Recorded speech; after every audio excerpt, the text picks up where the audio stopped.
ಇಂದು ಯಾವ ದಿನ? ಸಬ್ಬತ್ ದಿನವಾಗಿದೆ. ಹಾಗಾಗಿ ನಾವು ದೇವರ ಆಶೀರ್ವಾದ ಮತ್ತು ಸಬ್ಬತ್ ದಿನ ಎಂಬ ಪ್ರಸಂಗದ ಶೀರ್ಷಿಕೆಯೊಂದಿಗೆ ದೇವರ ವಾಕ್ಯವನ್ನು ಕಲಿಯಲಿದ್ದೇವೆ. ಈ ವಿಷಯದ ಮೂಲಕ ದೇವರು ಮತ್ತು ಅವರ ಜನರ ನಡುವಿನ ಗುರುತಾಗಿ ದೇವರು ನಮಗೆ ಈ ಪವಿತ್ರ ಸಬ್ಬತ್ ದಿನವನ್ನು ಕೊಟ್ಟಿದ್ದಾರೆ ಎಂಬ ವಿಷಯವನ್ನು ಅಧ್ಯಯಿಸಲು ಸ್ವಲ್ಪ ಸಮಯ ತೆಗೆದುಕೊಳ್ಳೋಣ. ಪ್ರತಿ ರಾತ್ರಿ ಕೆಟ್ಟ ಕನಸುಗಳಿಂದ ಬಳಲುತ್ತಿರುವ ಒಬ್ಬ ವ್ಯಕ್ತಿಯ ಬಗ್ಗೆ ನಾನು ನಿಮಗೆ ಹೇಳುತ್ತೇನೆ. ಅವನಿಗೆ ಪ್ರತಿ ರಾತ್ರಿ ಕೆಟ್ಟ ಕನಸು ಬೀಳುತ್ತಿದ್ದರಿಂದ ಅವನು ನಿದ್ರಿಸುತ್ತಿರಲಿಲ್ಲ ಮತ್ತು ಸಮಯ ಕಳೆದಂತೆ ಅವನ ಆರೋಗ್ಯವು ಹದಗೆಟ್ಟಿತು. ಕೆಟ್ಟ ಕನಸಿನ ಬಗ್ಗೆ ಸುತ್ತಮುತ್ತಲಿನವರಿಗೆ ಹೇಳಿದರೂ ಸಹ ಅವನಿಗೆ ಪರಿಹಾರ ಸಿಕ್ಕಲಿಲ್ಲ.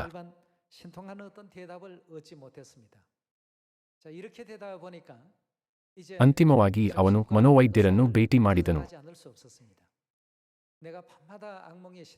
ಪ್ರತಿ ರಾತ್ರಿ ನನಗೆ ಕೆಟ್ಟ ಕನಸು ಬೀಳುತ್ತಿದೆ. ದಯವಿಟ್ಟು ನನಗೆ ಸಹಾಯ ಮಾಡಿ. ಹಾಗಾಗಿ ನಾನು ಈ ಕೆಟ್ಟ ಕನಸಿನಿಂದ ಹೊರಬರಬಹುದು. ಆತನನ್ನು ಗುಣಪಡಿಸುವಂತೆ ವೈದ್ಯರಲ್ಲಿ ಮನವಿ ಮಾಡಿದನು. ವೈದ್ಯನು ಅವನಿಗೆ ಕನಸನ್ನು ಹೇಳಲು ಕೇಳಿದರು. ಅವನು ಪ್ರತಿ ರಾತ್ರಿಯೂ ಸಣ್ಣ ಕೋಣೆಯಲ್ಲಿ ಬಂದಿಯಾಗುವ ಕನಸು ಬೀಳುತ್ತಿದೆ ಎಂದು ಹೇಳಿದನು.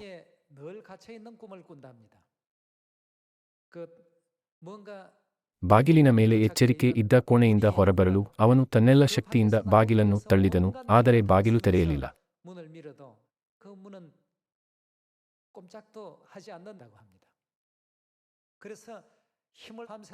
ರಾತ್ರಿಯಿಡೀ ಅವನು ತನ್ನ ಎಲ್ಲಾ ಶಕ್ತಿಯನ್ನು ಬಳಸಿದನು ಮತ್ತು ನಂತರ ಬೆಳಿಗ್ಗೆ ಆಗುತ್ತಿತ್ತು.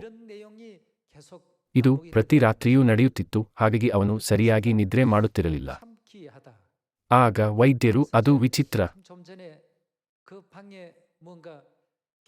ಬಾಗಿಲಲ್ಲಿ ಎಚ್ಚರಿಕೆ ಇದೆ ಎಂದು ನೀವು ಹೇಳಿದ್ದೀರಿ. ಆ ಎಚ್ಚರಿಕೆಯು ಏನಾಗಿತ್ತು ಎಂದು ಕೇಳಿದರು. ಆ ವ್ಯಕ್ತಿ ಬಾಗಿಲಿನ ಮೇಲೆ ತಳ್ಳಿರಿ ಎಂಬ ಎಚ್ಚರಿಕೆ ಇತ್ತು ಎಂದು ಹೇಳಿದನು.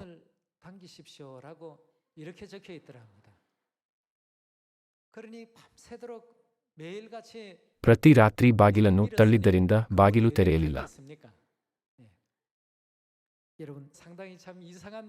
ಸದಸ್ಯರೇ, ನಾನು ನಿಮಗೆ ಒಂದು ವಿಚಿತ್ರ ಉದಾಹರಣೆಯನ್ನು ಹೇಳಿದ್ದೇನೆ ಎಂದು ನೀವು ಭಾವಿಸಬಹುದು, ಆದರೆ ಅದು ವಿಚಿತ್ರವಲ್ಲ.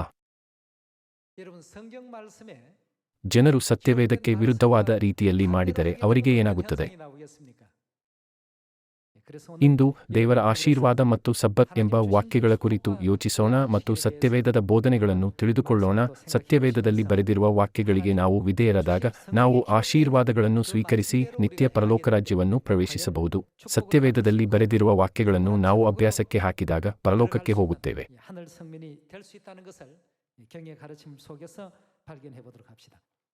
ಲೂಕನು ಅಧ್ಯಾಯ 19 ವಚನ 10 ಅನ್ನು ನೋಡೋಣ. ಮನುಷ್ಯಕುಮಾರನು ಬಂದನು ಎಂದು ಹೇಳಿದನು. ಇಲ್ಲಿ ಮನುಷ್ಯಕುಮಾರನು ಯೇಸು ಕ್ರಿಸ್ತನನ್ನು ಸೂಚಿಸುತ್ತಾನೆ ಎಂದು ನಮಗೆಲ್ಲರಿಗೂ ತಿಳಿದಿದೆ. ಯೇಸು ಭೂಮಿಗೆ ಬರುವ ಕಾರಣ ಮತ್ತು ಉದ್ದೇಶವೇನು? ಕೆಟ್ಟುಹೋಗಿರುವುದನ್ನು ಹುಡುಕಿ ರಕ್ಷಿಸುವುದಕ್ಕೆ ಬಂದನು. ದೇವರು ಕೆಟ್ಟುಹೋಗಿರುವುದನ್ನು, ಅಂದರೆ ಕಳೆದುಹೋಗಿರುವುದನ್ನು ಹುಡುಕಿ ರಕ್ಷಿಸಲು ಬಂದರು ಎಂದು ಹೇಳಿದರು. ಹಾಗಾದರೆ ಲೋಕದ 7 ಶತಕೋಟಿ ಜನರಲ್ಲಿ ಕಳೆದುಹೋದವರು ಯಾರು? ಯೋಹಾನನು ಸುವಾರ್ತೆ ಅಧ್ಯಾಯ 4 ಮೂಲಕ ಭೂಮಿಗೆ ಬರುವ ಮೂಲಕ ದೇವರು ಯಾರನ್ನು ಹುಡುಕುತ್ತಾರೆ ಎಂದು ಕಂಡುಹಿಡಿಯೋಣ. ಯೋಹಾನನು ಅಧ್ಯಾಯ 4 ವಚನ 23 ಅನ್ನು ನೋಡೋಣ. ಅದಿರಲಿ, ಸತ್ಯಭಾವದಿಂದ ದೇವಾರಾಧನೆ ಮಾಡುವವರು ಆತ್ಮೀಯ ರೀತಿಯಲ್ಲಿ ಸತ್ಯಕ್ಕೆ ತಕ್ಕ ಹಾಗೆ ತಂದೆಯನ್ನು ಆರಾಧಿಸುವ ಕಾಲ ಬರುತ್ತದೆ. ಅದು ಈಗಲೇ ಬಂದಿದೆ. ತಂದೆಯು ತನ್ನನ್ನು ಆರಾಧಿಸುವವರು ಇಂಥವರೇ ಆಗಿರಬೇಕೆಂದು ಅಪೇಕ್ಷಿಸುತ್ತಾನಲ್ಲವೇ? ಈ ರೀತಿ ಆರಾಧಿಸುವ ಜನರನ್ನು ಹುಡುಕಲು ದೇವರು ಭೂಮಿಗೆ ಬಂದರು. ಹಾಗಾದರೆ ದೇವರನ್ನು ಸತ್ಯಕ್ಕೆ ತಕ್ಕ ಹಾಗೆ ಆರಾಧಿಸುವವರು ಯಾರು? ಯೋಹಾನನು ಅಧ್ಯಾಯ 17 ವಚನ 14ಕ್ಕೆ ಹೋಗೋಣ. ನಾನು ನಿನ್ನ ವಾಕ್ಯವನ್ನು ಇವರಿಗೆ ಕೊಟ್ಟಿದ್ದೇನೆ. ನಾನು ಲೋಕದವನಲ್ಲದೆ ಇರುವ ಪ್ರಕಾರ ಇವರೂ ಲೋಕದವರಲ್ಲ, ಆದ ಕಾರಣ ಲೋಕವು ಇವರ ಮೇಲೆ ದ್ವೇಷ ಮಾಡಿ ಅದೆ. ಇವರನ್ನು ಲೋಕದೊಳಗಿಂದ ತೆಗೆದುಕೊಂಡು ಹೋಗಬೇಕೆಂದು ನಾನು ಕೇಳಿಕೊಳ್ಳುವುದಿಲ್ಲ, ಕೆಡುಕನಿಂದ ತಪ್ಪಿಸಿ ಕಾಪಾಡಬೇಕೆಂದು ಕೇಳಿಕೊಳ್ಳುತ್ತೇನೆ. ನಾನು ಲೋಕದವನಲ್ಲದೆ ಇರುವ ಪ್ರಕಾರ ಇವರು ಲೋಕದವರಲ್ಲ, ಇವರನ್ನು ಸತ್ಯದಲ್ಲಿ ಸೇರಿಸಿ ಪ್ರತಿಷ್ಠೆಪಡಿಸು. ನಿನ್ನ ವಾಕ್ಯವೇ ಏನು? ಸತ್ಯವು. ದೇವರ ವಾಕ್ಯವೇ ಸತ್ಯ. 저희를 진리로 거룩하게 하옵소서. 아버지의 말씀은 뭐라고 했습니까? 하나님의 말씀이 진리입니다. ಸತ್ಯವೇದದ 66 ಪುಸ್ತಕಗಳಲ್ಲಿರುವ ದೇವರ ಎಲ್ಲಾ ವಾಕ್ಯಗಳು ಸತ್ಯವಾಗಿವೆ. 모든 말씀도 진리이시고 ಮತ್ತು ದೇವರು ಶರೀರದಲ್ಲಿ ಬರುವ ಮೂಲಕ ಭೂಮಿಯ ಮೇಲೆ ಕಲಿಸಿದ ಎಲ್ಲಾ ವಾಕ್ಯಗಳು ಸಹ ಸತ್ಯವಾಗಿವೆ. 다 진리입니다. ಹಾಗಾದರೆ ನಾವು ಪರಲೋಕದ ತಂದೆ ಮತ್ತು ತಾಯಿಯನ್ನು ಸತ್ಯಕ್ಕೆ ತಕ್ಕ ಹಾಗೆ ಹೇಗೆ ಆರಾಧಿಸುತ್ತೇವೆ? 과연 어떤 것인가? ಆರಾಧನೆಗೆ ಸಂಬಂಧಿಸಿದಂತೆ ಸತ್ಯವೇದದಲ್ಲಿ ದಾಖಲಿಸಲ್ಪಟ್ಟಿರುವ ಸಬ್ಬತ್ ಕುರಿತು ನಾವು ಅಧ್ಯಯನ ಮಾಡಬೇಕು. 성경에 기록되어 있는 안식일 예배를 우리가 또 살필 수 있겠습니다. ಪ್ರತಿ 7ನೇ ದಿನವು ಸಬ್ಬತ್ ದಿನವಾಗಿರುವುದರಿಂದ ಸತ್ಯವೇದದಲ್ಲಿ ಬರೆದ ಅಧಿಕೃತ ಆರಾಧನೆ ಸೇವೆಗಳಲ್ಲಿ ಸಬ್ಬತ್ ಹೆಚ್ಚಾಗಿ ಬರುವ ಆರಾಧನೆಯಾಗಿದೆ. 기록되어 있는 공식적인 예배 중에서 가장 많이 드릴 수 있는 그런 예배라고 이렇게 볼 수가 있겠죠. ಸಬ್ಬತ್ ಆರಾಧನೆಯನ್ನು ದೇವರಿಂದ ನೇಮಿಸಲಾಗಿದೆ. 이 안식일 예배. ಸಬ್ಬತ್ ಎಂಬ ಈ ಸತ್ಯದೊಂದಿಗೆ ದೇವರನ್ನು ಆರಾಧಿಸುವವರನ್ನು ಅವರು ಹುಡುಕುತ್ತಾರೆ. 찾는다고 하셨고 ದೇವರು ಅಂತಹ ಜನರನ್ನು ಕಳೆದುಕೊಂಡಿದ್ದರಿಂದ ಅವರನ್ನು ಹುಡುಕಲು ಭೂಮಿಗೆ ಬಂದರು. 하나님은 이 땅에 오셨다고 했습니다. 그리고 ಇಬ್ರಿಯರಿಗೆ ಅಧ್ಯಾಯ 9 ವಚನ 27ರಲ್ಲಿ ಆ ಜನರನ್ನು ಹುಡುಕಲು ಅವರು 2ನೇ ಸಾರಿ ಕಾಣಿಸಿಕೊಳ್ಳುವರು ಎಂದು ಬರೆಯಲಾಗಿದೆ. 있지 않습니까? 자, 그렇다면 ಅನೇಕ ಸತ್ಯಗಳಲ್ಲಿ ಸಬ್ಬತ್ ಹೇಗೆ ದೇವರ ಪ್ರೀತಿಯಿಂದ ನೀಡಲ್ಪಟ್ಟ ಸತ್ಯವಾಗಿದೆ. 과연 어떻게 하나님의 그 사랑으로 주어진 진리일까? 예, 우리 오늘 ಸತ್ಯವೇದದ ಮೂಲಕ ಅದನ್ನು ಕಂಡುಹಿಡಿಯೋಣ. 속에서 찾아보도록 하겠습니다. 예, 출애굽기 ವಿಮೋಚನಕಾಂಡ ಅಧ್ಯಾಯ 20 ವಚನ 8 ನೋಡೋಣ. ಸಬ್ಬತ್ ದಿನವನ್ನು ದೇವರ ದಿನವೆಂದು ಆಚರಣೆಗೆ ತರುವುದಕ್ಕೆ ಏನೂ ಮಾಡಬೇಕು? ಜ್ಞಾಪಕದಲ್ಲಿಟ್ಟುಕೊಳ್ಳಬೇಕು. ಇದನ್ನು ಯಾರು ಆಜ್ಞಾಪಿಸಿದರು? ದೇವರು ಇದನ್ನು ಆಜ್ಞಾಪಿಸಿದರು ಮತ್ತು ದೇವರನ್ನು ಆತ್ಮೀಯ ರೀತಿಯಲ್ಲಿ ಸತ್ಯಕ್ಕೆ ತಕ್ಕ ಹಾಗೆ ಆರಾಧಿಸುವ ಮಾರ್ಗವನ್ನು ನಮಗೆ ತಿಳಿಸಿದರು. ಸಬ್ಬತ್ ದಿನವನ್ನು ದೇವರ ದಿನವೆಂದು ಆಚರಣೆಗೆ ತರುವುದಕ್ಕೆ ಜ್ಞಾಪಕದಲ್ಲಿಟ್ಟುಕೊಳ್ಳಬೇಕು. ನಾವು ಅದನ್ನು ಕೇವಲ ಜ್ಞಾಪಕದಲ್ಲಿಟ್ಟುಕೊಳ್ಳಬಾರದು, ಆದರೆ ಅದನ್ನು ದೇವರ ನಿಯಮದಂತೆ ಪವಿತ್ರವಾಗಿಡಬೇಕು. ಸಬ್ಬತ್ ದಿನವನ್ನು ದೇವರ ಆಜ್ಞೆಯಾಗಿ ವಿಧೇಯರಾಗುವಂತೆ ದೇವರು ನಮ್ಮನ್ನು ಎಚ್ಚರಿಸಿದ್ದಾರೆ. ಅದಕ್ಕೆ ಕಾರಣವನ್ನು ವಚನ 9ರಲ್ಲಿ ತಿಳಿದುಕೊಳ್ಳೋಣ. 6 ದಿವಸಗಳಲ್ಲಿ ನೀನು ದುಡಿದು ನಿನ್ನ ಕೆಲಸವನ್ನೆಲ್ಲ ಮಾಡಬೇಕು. 7ನೆಯ ದಿನವು ನಿನ್ನ ದೇವರಾದ ಯೆಹೋವನಿಗೆ ಮೀಸಲಾದ ವಿಶ್ರಾಂತಿ ದಿನವಾಗಿದೆ. ಅದರಲ್ಲಿ ನೀನು ಯಾವ ಕೆಲಸವನ್ನೂ ಮಾಡಬಾರದು. ನಿನ್ನ ಗಂಡು ಮಕ್ಕಳು, ಹೆಣ್ಣು ಮಕ್ಕಳು, ಗಂಡಾಳು, ಹೆಣ್ಣಾಳು, ಪಶುಗಳು, ನಿನ್ನ ಊರಲ್ಲಿ ಇರುವ ಅನ್ಯದೇಶದವರು ಯಾವ ಕೆಲಸವನ್ನೂ ಮಾಡಬಾರದು. 6 ದಿನಗಳಲ್ಲಿ ಯೆಹೋವನು ಭೂಮ್ಯಾಕಾಶಗಳನ್ನು, ಸಮುದ್ರವನ್ನು, ಅವುಗಳಲ್ಲಿರುವ ಸಮಸ್ತವನ್ನು ನಿರ್ಮಾಣ ಮಾಡಿ 7ನೆಯ ದಿನದಲ್ಲಿ ವಿಶ್ರಮಿಸಿಕೊಂಡನು. ಆದದರಿಂದ ಯೆಹೋವನು ಸಬ್ಬತ್ ದಿನವನ್ನು ತನ್ನ ದಿನವಾಗಿರಲಿ ಎಂದು ಆಶೀರ್ವದಿಸಿದನು. ಅವರು ಈ ದಿನವನ್ನು ಆಶೀರ್ವದಿಸಿದರು ಮತ್ತು ಅದನ್ನು ಪವಿತ್ರಗೊಳಿಸಿದರು ಎಂದು ಹೇಳಿದರು. ನಾವು ಸುತ್ತಲೂ ನೋಡಿದಾಗ ಅನೇಕ ಸಭೆಗಳು ಭಾನುವಾರದಂದು ಆರಾಧನೆ ಮಾಡುತ್ತವೆ. ಭಾನುವಾರದ ಆರಾಧನೆಯು ದೇವರ ಆರಾಧನೆಯಲ್ಲ. ದೇವರನ್ನು ಆರಾಧಿಸುವವರು ಖಂಡಿತವಾಗಿ ಸಬ್ಬತ್ ಆಚರಿಸುತ್ತಾರೆ ಮತ್ತು ಅದು ದೇವರನ್ನು ಆರಾಧಿಸುವ ಸರಿಯಾದ ಮಾರ್ಗವಾಗಿದೆ. ಆದಿಕಾಂಡ ಅಧ್ಯಾಯ 2ರ ಮೂಲಕ ಸಬ್ಬತ್ ದಿನದಲ್ಲಿರುವ ದೇವರ ಮೊದಲ ಚಿತ್ತವನ್ನು ತಿಳಿದುಕೊಳ್ಳೋಣ. ಆದಿಕಾಂಡ ಅಧ್ಯಾಯ 2 ವಚನ 1. ಹೀಗೆ ಭೂಮ್ಯಾಕಾಶಗಳು ಅವುಗಳಲ್ಲಿರುವ ಸಮಸ್ತವೂ ನಿರ್ಮಿತವಾದವು. ದೇವರು ತನ್ನ ಸೃಷ್ಟಿ ಕಾರ್ಯವನ್ನು ಮುಗಿಸಿಬಿಟ್ಟು 7ನೆಯ ದಿನದಲ್ಲಿ ಏನು ಮಾಡಿದರು? ವಿಶ್ರಮಿಸಿಕೊಂಡನು. 7ನೇ ದಿನದಲ್ಲಿ ದೇವರು ತನ್ನ ಸೃಷ್ಟಿಯ ಎಲ್ಲಾ ಕೆಲಸವನ್ನು ಮುಗಿಸಿದರು ಮತ್ತು 7ನೇ ದಿನವನ್ನು ಆಶೀರ್ವದಿಸಿದರು. ವಚನ 3. ದೇವರು ತನ್ನ ಸೃಷ್ಟಿ ಕಾರ್ಯವನ್ನು ಮುಗಿಸಿ ಆ 7ನೆಯ ದಿನದಲ್ಲಿ ವಿಶ್ರಮಿಸಿಕೊಂಡದ್ದರಿಂದ ಆ ದಿನವನ್ನು ಪರಿಶುದ್ಧ ದಿನವಾಗಿರಲಿ ಎಂದು ಆಶೀರ್ವದಿಸಿದರು.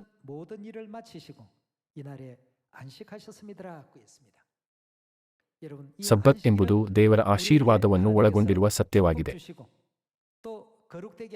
ಈ ದಿನ ದೇವರು ನಮ್ಮನ್ನು ಪವಿತ್ರರನ್ನಾಗಿ ಮಾಡುತ್ತಾರೆ ಮತ್ತು ನಮ್ಮನ್ನು ಪರಲೋಕದ ಜನರೆಂದು ಒಪ್ಪಿಕೊಳ್ಳುತ್ತಾರೆ ಹಾಗೂ ನಮ್ಮ ಮೇಲೆ ಮುದ್ರೆಯನ್ನು ಒತ್ತುತ್ತಾರೆ. ಈ ಸತ್ಯಕ್ಕೆ ತಕ್ಕ ಹಾಗೆ ತಂದೆಯನ್ನು ಆರಾಧಿಸುವವರನ್ನು ದೇವರು ಹುಡುಕುತ್ತಾರೆ ಎಂದು ಯೋಹಾನನು ಅಧ್ಯಾಯ 4 ಹೇಳುತ್ತದೆ. ಯೋಹಾನನು ಅಧ್ಯಾಯ 17, ಲೂಕನು ಅಧ್ಯಾಯ 19 ಮತ್ತು ಇಬ್ರಿಯರಿಗೆ ಅಧ್ಯಾಯ 9 ವಚನ 27ರ ಎಲ್ಲಾ ವಚನಗಳು ಸತ್ಯಕ್ಕೆ ತಕ್ಕ ಹಾಗೆ ತಂದೆಯನ್ನು ಆರಾಧಿಸುವ ಮಕ್ಕಳನ್ನು ಹುಡುಕಲು ದೇವರು ಈ ಭೂಮಿಗೆ ಶರೀರದಲ್ಲಿ ಬಂದರು ಎಂದು ಹೇಳುತ್ತದೆ. 이런 진리를 가지고 아버지께 예배하는 자들을 찾고 계신다고 했습니다. ಈ ಸಬ್ಬತ್ ದಿನದಂದು ನಾವು ಯಾರನ್ನು ಆರಾಧಿಸುತ್ತಿದ್ದೇವೆ? ನಾವು ದೇವರನ್ನು ಆರಾಧಿಸುತ್ತಿದ್ದೇವೆ. ನಾವು ಈ ವಿಷಯಗಳನ್ನು ಪ್ರತ್ಯೇಕಿಸಲು ಮತ್ತು ಅರ್ಥಮಾಡಿಕೊಳ್ಳಲು ಶಕ್ತರಾಗಿರಬೇಕು. ನಾವು ಆದಿಕಾಂಡ ಅಧ್ಯಾಯ 2 ನೋಡಿದಾಗ ದೇವರು 7ನೆಯ ದಿನವನ್ನು ಸಬ್ಬತ್ ದಿನವಾಗಿ ನೇಮಿಸಿದರು ಮತ್ತು ದೇವರು ಸಬ್ಬತ್ ದಿನವನ್ನು 10 ಆಜ್ಞೆಗಳಲ್ಲಿ 4ನೇ ಆಜ್ಞೆಯಾಗುವಂತೆ ಮಾಡಿದರು. ಸಬ್ಬತ್ ದಿನವನ್ನು ದೇವರ ದಿನವೆಂದು ಆಚರಣೆಗೆ ತರುವುದಕ್ಕೆ ಜ್ಞಾಪಕದಲ್ಲಿಟ್ಟುಕೊಳ್ಳಬೇಕು. ದೇವರು ಇದನ್ನು ತನ್ನ ನಿಶ್ಚಿತ ಆಜ್ಞೆಯಾಗಿ ಭದ್ರಪಡಿಸಿದರು. ಹಾಗಾದರೆ ನಾವು ಈಗ ಬಳಸುವ ಕ್ಯಾಲೆಂಡರ್ನಲ್ಲಿ ವಾರದ ಯಾವ ದಿನ 7ನೇ ದಿನ ಎಂದು ಕಂಡುಹಿಡಿಯಬೇಕು.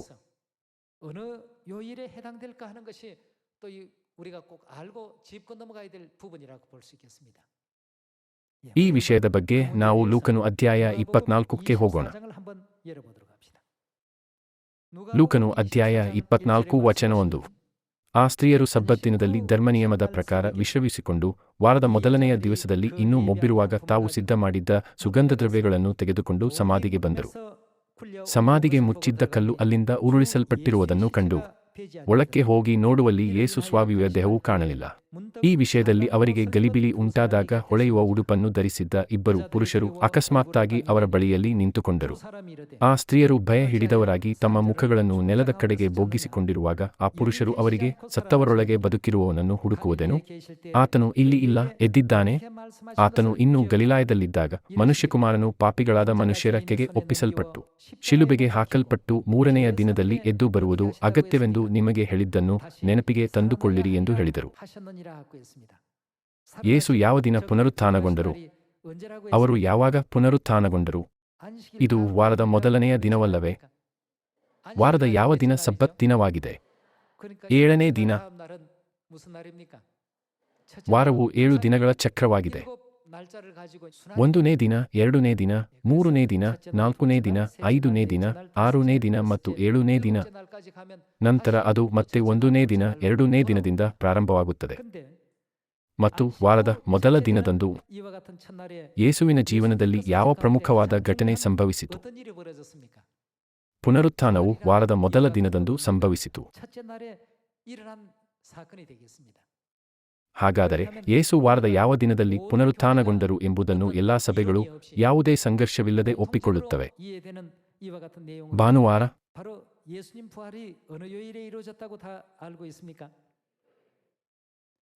ಆ ಭಾಗವನ್ನು CLBSI ಮತ್ತು ಇತರ ಆವೃತ್ತಿಗಳಲ್ಲಿ ಭಾನುವಾರ ಮುಂಜಾನೆ ಎಂದು ಬರೆಯಲಾಗಿದೆ. ಇದು ಭಾನುವಾರ ಸಂಭವಿಸಿದ ಕಾರಣ ಭಾನುವಾರ ಎಂದು ದಾಖಲಾಗಿದೆ. BSI ಆವೃತ್ತಿಯು ವಾರದ ಮೊದಲನೆಯ ದಿನ ಬೆಳಿಗ್ಗೆ ಎಂದು ಹೇಳುತ್ತದೆ ಮತ್ತು CLBSI ಆವೃತ್ತಿಯು ಭಾನುವಾರ ಮುಂಜಾನೆ ಎಂದು ಹೇಳುತ್ತದೆ. ಹಾಗಾದರೆ ಖಂಡಿತವಾಗಿ ವಾರದ ಮೊದಲನೆಯ ದಿನ ಯಾವುದು? ಇಂದಿನ ಕ್ಯಾಲೆಂಡರ್ ಪದ್ಧತಿಯ ಪ್ರಕಾರ ಭಾನುವಾರ. ವಾರದ ಮೊದಲ ದಿನ ಭಾನುವಾರವಾಗಿರುವುದರಿಂದ ಭಾನುವಾರ ಎಂದಿಗೂ ಸಬ್ಬತ್ ದಿನವಾಗಿರುವುದಿಲ್ಲ.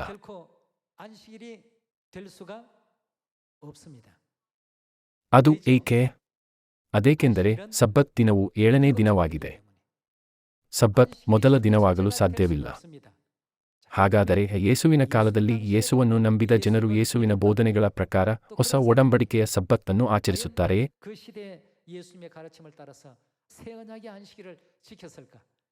ಲೂಕನು ಅಧ್ಯಾಯ 23 ವಚನ 54. ಆ ದಿನವು ಸೌರಣೆಯ ದಿನವಾಗಿತ್ತು. ಸಿದ್ಧತೆಯ ದಿನ ಎಂದರೆ ಸಬ್ಬತ್ ದಿನದ ಹಿಂದಿನ ದಿನ. ಆ ದಿನವು ಸೌರಣೆಯ ದಿನವಾಗಿತ್ತು ಮತ್ತು ಸಬ್ಬತ್ತಿನ ಪ್ರಾರಂಭವಾಗುವುದಕ್ಕೆ ಸ್ವಲ್ಪ ಹೊತ್ತು ಮಾತ್ರ ಇತ್ತು. ಹೀಗಿರುವಲ್ಲಿ ಗಲಿಲಾಯದಿಂದ ಆತನ ಸಂಗಡ ಬಂದಿದ್ದ ಸ್ತ್ರೀಯರು ಜೊತೆಯಲ್ಲಿ ಹಿಂದೆಯೇ ಹೋಗಿ ಆ ಸಮಾಧಿಯನ್ನು ಆತನ ದೇಹವನ್ನಿಟ್ಟ ರೀತಿಯನ್ನು ನೋಡಿ ಹಿಂತಿರುಗಿ ಬಂದು ಪರಿಮಳ ದ್ರವ್ಯಗಳನ್ನು ಸುಗಂಧ ತೈಲವನ್ನು ಸಿದ್ಧಮಾಡಿಕೊಂಡರು. ಆ ಸ್ತ್ರೀಯರು ಸಬ್ಬತ್ತಿನದಲ್ಲಿ ಧರ್ಮನಿಯಮದ ಪ್ರಕಾರ ವಿಶ್ರಮಿಸಿಕೊಂಡು ಧರ್ಮನಿಯಮದ ಪ್ರಕಾರ ಸಬ್ಬತ್ ದಿನದಲ್ಲಿ ಏನು ಮಾಡಿದರು? ಅವರು ಸಬ್ಬತ್ ದಿನದಲ್ಲಿ ಯಾವುದರ ಪ್ರಕಾರ ವಿಶ್ರಮಿಸಿಕೊಂಡರು? ಧರ್ಮನಿಯಮದ ಪ್ರಕಾರ ಎಂದರೆ ದೇವರು ಕೊಟ್ಟ ಆಜ್ಞೆಗಳ ಪ್ರಕಾರವಾಗಿದೆ. ಹಾಗಾದರೆ ಅಧ್ಯಾಯ 24 ವಚನ 1 ಹೀಗೆ ಹೇಳುತ್ತದೆ, ಮತ್ತು ವಾರದ ಮೊದಲ ದಿನದಂದು ಸಬ್ಬತ್ ದಿನದಂದು ಅವರು ದೇವರ ಆಜ್ಞೆಯನ್ನು ಕೈಗೊಂಡರು. ಹಾಗಾದರೆ ವಾರದ ಮೊದಲ ದಿನವು ಸಬ್ಬತ್ ದಿನದ ಮಾರನೆಯ ದಿನವಾಗಿದೆ. ಆ ಸ್ತ್ರೀಯರು ಸಬ್ಬತ್ ದಿನದಲ್ಲಿ ಧರ್ಮನಿಯಮದ ಪ್ರಕಾರ ವಿಶ್ರಮಿಸಿಕೊಂಡು ವಾರದ ಮೊದಲನೆಯ ದಿವಸದಲ್ಲಿ ಇನ್ನೂ ಮೊಬ್ಬಿರುವಾಗ ತಾವು ಸಿದ್ಧ ಮಾಡಿದ್ದ ಸುಗಂಧದ್ರವ್ಯಗಳನ್ನು ತೆಗೆದುಕೊಂಡು ಸಮಾಧಿಗೆ ಬಂದರು. ಸಮಾಧಿಗೆ ಮುಚ್ಚಿದ್ದ ಕಲ್ಲು ಅಲ್ಲಿಂದ ಉರುಳಿಸಲ್ಪಟ್ಟಿರುವುದನ್ನು ಕಂಡು ಒಳಕ್ಕೆ ಹೋಗಿ ನೋಡುವಲ್ಲಿ ಯೇಸು ಸ್ವಾಮಿಯ ದೇಹವೂ ಕಾಣಲಿಲ್ಲ. ಸಬ್ಬತ್ ಮುಗಿದ ನಂತರ ಅವರು ವಾರದ ಮೊದಲ ದಿನವಾದ ಭಾನುವಾರದಂದು ಸಮಾಧಿಗೆ ಬಂದರು. ಮತ್ತು ಯೇಸು ಈಗಾಗಲೇ ಪುನರುತ್ಥಾನಗೊಂಡಿದ್ದರು. ಇದನ್ನು ಅಧ್ಯಾಯ 24ರಲ್ಲಿ ಬರೆಯಲಾಗಿದೆ. ಅದೇ ದೃಶ್ಯವನ್ನು ಮಾರ್ಕನು ಸುವಾರ್ತೆಯಲ್ಲಿ ಹುಡುಕೋಣ. ಮಾರ್ಕನು ಅಧ್ಯಾಯ 16 ವಚನ 9 ಹೀಗೆ ಹೇಳುತ್ತದೆ. ವಾರದ ಮೊದಲನೆಯ ದಿನ ಬೆಳಿಗ್ಗೆ ಯೇಸು ಜೀವಿತನಾಗಿ ಎದ್ದ ಮೇಲೆ. ವಚನ 1 ಸಬ್ಬತ್ ಮುಗಿದಿತ್ತು ಎಂದು ಹೇಳುತ್ತದೆ. ಮತ್ತು ಇಲ್ಲಿ ವಾರದ ಮೊದಲ ದಿನವಾಗಿತ್ತು. ವಾರದ ಮೊದಲ ದಿನದ ಆರಂಭದಲ್ಲಿ ಯೇಸು ಎದ್ದರು, ಅಂದರೆ ಯೇಸು ಪುನರುತ್ಥಾನಗೊಂಡರು. ವಾರದ ಯಾವ ದಿನದಂದು ಯೇಸು ಪುನರುತ್ಥಾನಗೊಂಡರು? ಭಾನುವಾರ. ವಾರದ ಯಾವ ದಿನದಂದು? ಮೊದಲ ದಿನ. ಸದಸ್ಯರೇ, ಮೊದಲ ದಿನವು ಎಂದಿಗೂ ಸಬ್ಬತ್ ದಿನವಾಗುವುದಿಲ್ಲ. ಸಬ್ಬತ್ ದಿನ ಮತ್ತು ಮೊದಲ ದಿನ ಸಂಪೂರ್ಣವಾಗಿ ವಿಭಿನ್ನವಾಗಿವೆ. ವಚನ 1ರಲ್ಲಿ ಸಬ್ಬತ್ ಮುಗಿದಿದೆ ಮತ್ತು ವಚನ 9ರಲ್ಲಿ ವಾರದ ಮೊದಲ ದಿನ ಬಂದಿತು. ಹಾಗಾಗಿ ಸಬ್ಬತ್ ದಿನವು ಮೊದಲ ದಿನವಾಗಿರಲು ಸಾಧ್ಯವಿಲ್ಲ. ದೇವರು 7ನೆಯ ದಿನವನ್ನು ಸಬ್ಬತ್ ದಿನವಾಗಿ ನೇಮಿಸಿದರು ಎಂದು ಸತ್ಯವೇದವು ಸ್ಪಷ್ಟವಾಗಿ ಹೇಳುತ್ತದೆ. ಮತ್ತು ವಾರದ ಮೊದಲ ದಿನ ಅಂದರೆ ಭಾನುವಾರದಂದು ಯೇಸು ಪುನರುತ್ಥಾನಗೊಂಡರು. ಅವರು ದೇವರನ್ನು ಆರಾಧಿಸಿದರೆ ಅವರು ದೇವರ ಆಜ್ಞೆಗಳು ಮತ್ತು ಕಟ್ಟಳೆಗಳನ್ನು ಕೈಗೊಳ್ಳಲು ಬದ್ಧರಾಗಿದ್ದಾರೆ. ಅವರು ದೇವರ ಆಜ್ಞೆಯನ್ನು ಕೈಗೊಳ್ಳಬೇಕು. ಅವರು ಹಾಗೆ ಮಾಡಿದಾಗ ಮಾತ್ರ ರಕ್ಷಿಸಲ್ಪಡುವ ಮಕ್ಕಳಾಗಬಹುದು ಮತ್ತು ದೇವರನ್ನು ಆತ್ಮೀಯ ರೀತಿಯಲ್ಲಿ ಸತ್ಯಕ್ಕೆ ತಕ್ಕ ಹಾಗೆ ಆರಾಧಿಸುವ ಜನರಾಗಬಹುದು. ಸಮುದ್ರ ತೀರದ ಮರಳಿನಂತೆ ಅಸಂಖ್ಯಾತ ಜನರಲ್ಲಿ ನಮಗೆ ಆತ್ಮರಕ್ಷಣೆಯನ್ನು ನೀಡಲಾಗಿದೆ ಎಂದು ನಾವು ಯೋಚಿಸಿದಾಗ ದೇವರ ಅನುಗ್ರಹಕ್ಕೆ ಮನಪೂರ್ವಕವಾಗಿ ಕೃತಜ್ಞತೆ ಸಲ್ಲಿಸಬೇಕು.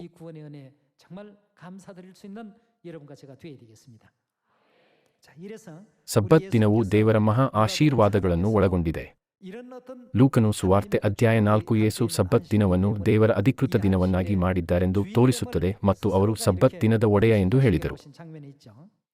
ಲೂಕನು ಅಧ್ಯಾಯ 4 ವಚನ 16 ನೋಡೋಣ. ಹೀಗಿರಲಾಗಿ ಆತನು ತಾನು ಬೆಳೆದ ನಜರೆತಿಗೆ ಬಂದು ತನ್ನ ವಾಡಿಕೆಯ ಪ್ರಕಾರ ಸಬ್ಬತ್ತಿನದಲ್ಲಿ. ವಾರದ ಯಾವ ದಿನ ಸಬ್ಬತ್ ದಿನವಾಗಿದೆ? 7ನೇ ದಿನ. ಸಭಾಮಂದಿರಕ್ಕೆ ಹೋಗಿ ಓದುವುದಕ್ಕಾಗಿ ಎದ್ದು ನಿಂತನು.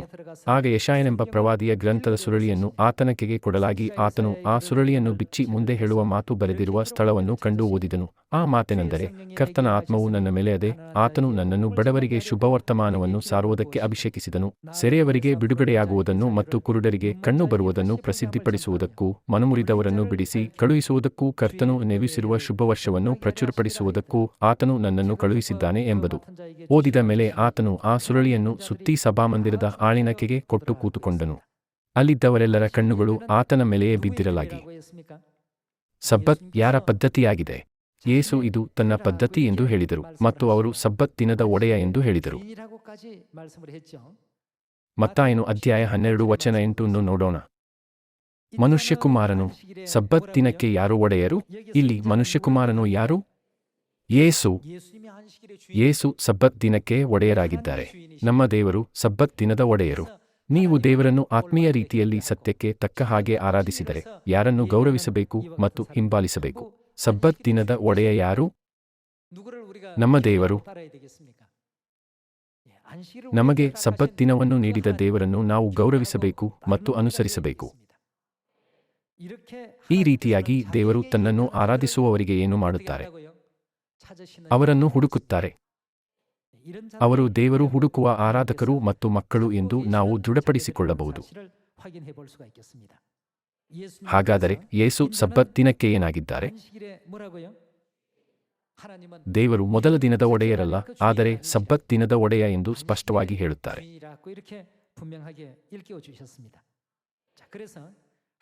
ದೇವರು ಅನೇಕ ವಿಷಯಗಳ ಮೂಲಕ, ವಿಶೇಷವಾಗಿ ಸಬ್ಬತ್ ಮೂಲಕ ದೇವರಿಗೆ ಸೇರಿದವರನ್ನು ಮತ್ತು ಸೇರಿಲ್ಲದವರನ್ನು ಪ್ರತ್ಯೇಕಿಸುತ್ತಾರೆ. ಯೋಹಾನನು ಸುವಾರ್ತೆ ಅಧ್ಯಾಯ 8ಕ್ಕೆ ಹೋಗೋಣ ಮತ್ತು ದೇವರು ತನ್ನ ಜನರು ಯಾರೆಂದು ಹೇಗೆ ಸಾಬೀತುಪಡಿಸುತ್ತಾರೆ ಎಂಬುದನ್ನು ನೋಡೋಣ. ಯೋಹಾನನು ಅಧ್ಯಾಯ 8 ವಚನ 45. ನಾನು ಸತ್ಯವನ್ನು ಹೇಳುವವನಾದದರಿಂದ ನೀವು ನನ್ನನ್ನು ನಂಬುವುದಿಲ್ಲ ಎಂದು ಹೇಳುತ್ತದೆ. ಯೋಹಾನನು ಅಧ್ಯಾಯ 17 ವಚನ 17ರ ಪ್ರಕಾರ ಸತ್ಯವು ಏನಾಗಿದೆ? ನಿನ್ನ ವಾಕ್ಯವೇ ಸತ್ಯವು ಎಂದು ಹೇಳುತ್ತದೆ. ದೇವರ ವಾಕ್ಯವು ಸತ್ಯವಾಗಿದೆ, ಆದರೆ ಯೇಸು ಸತ್ಯವನ್ನು ಹೇಳಿದ ಕಾರಣ ಅವರು ಯೇಸುವನ್ನು ನಂಬಲಿಲ್ಲ ಎಂದು ಅವರು ಹೇಳಿದರು. ವಚನ 46, ನನ್ನಲ್ಲಿ ಪಾಪವನ್ನು ತೋರಿಸಿಕೊಡುವವರು ನಿಮ್ಮೊಳಗೆ ಯಾರಿದ್ದಾರೆ? ನಾನು ಸತ್ಯವನ್ನು ಹೇಳುವವನಾಗಿರುವಲ್ಲಿ ನೀವು ನನ್ನ ಮಾತನ್ನು ನಂಬದೇ ಇರುವುದು ಯಾಕೆ? ದೇವರಿಂದ ಹುಟ್ಟಿದವನು ಏನು? ದೇವರಿಂದ ಹುಟ್ಟಿದವನು ದೇವರ ಮಾತುಗಳನ್ನು ಕೇಳುತ್ತಾನೆ. ಅದೇಕೆಂದರೆ ದೇವರ ವಾಕ್ಯವೇ ಸತ್ಯ. ಆತ್ಮೀಯ ರೀತಿಯಲ್ಲಿ ಸತ್ಯಕ್ಕೆ ತಕ್ಕ ಹಾಗೆ ದೇವರನ್ನು ಆರಾಧಿಸುವ ಜನರನ್ನು ದೇವರು ಹುಡುಕುತ್ತಾರೆ. ದೇವರಿಂದ ಹುಟ್ಟಿದವನು ದೇವರ ಮಾತುಗಳನ್ನು ಕೇಳುತ್ತಾನೆ. ನೀವು ದೇವರಿಂದ ಹುಟ್ಟದ ಕಾರಣ ಏನೂ ಮಾಡುವುದಿಲ್ಲ, ಅವುಗಳನ್ನು ಕೇಳುವುದಿಲ್ಲ ಎಂದು ಹೇಳಿದನು.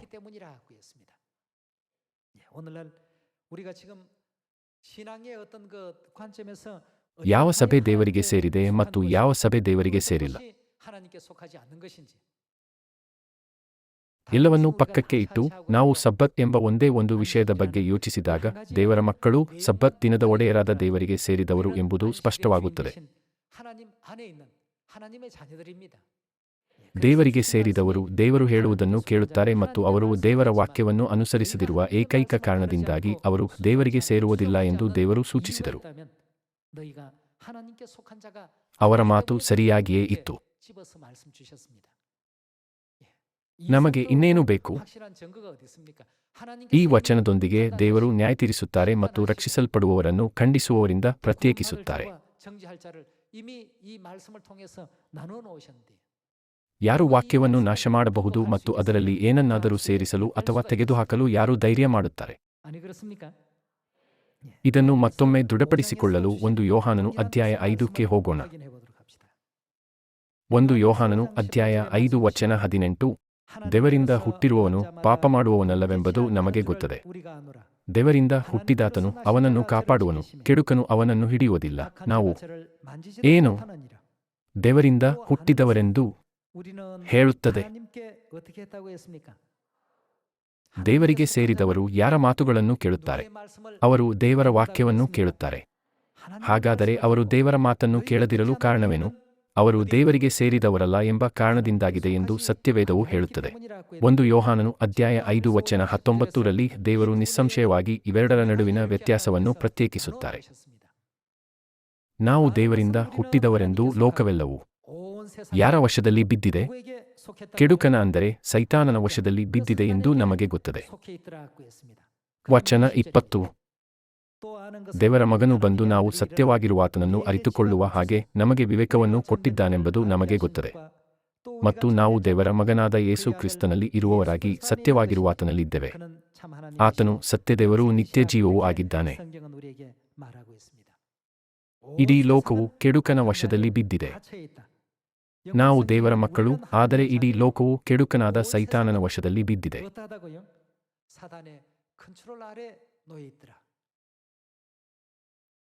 ನಮ್ಮ ಸುತ್ತಲಿರುವ ಅನೇಕ ಸಭೆಗಳು ನಮ್ಮಂತೆಯೇ ಸತ್ಯವೇದವನ್ನು ಅಧ್ಯಯನ ಮಾಡಿದರೂ ಸಬ್ಬತ್ತನ್ನು ಏಕೆ ನಿರ್ಲಕ್ಷಿಸುತ್ತವೆ ಎಂಬ ಕುತೂಹಲ ನಿಮಗೆ ಇರಬಹುದು. ಅವರು ಸಬ್ಬತ್ ದಿನವನ್ನು ಏಕೆ ಆಚರಿಸುವುದಿಲ್ಲ, ಆದರೆ ಅವರು ದೇವರನ್ನು ಆರಾಧಿಸುತ್ತಾರೆ ಎಂದು ಏಕೆ ಹೇಳುತ್ತಾರೆ?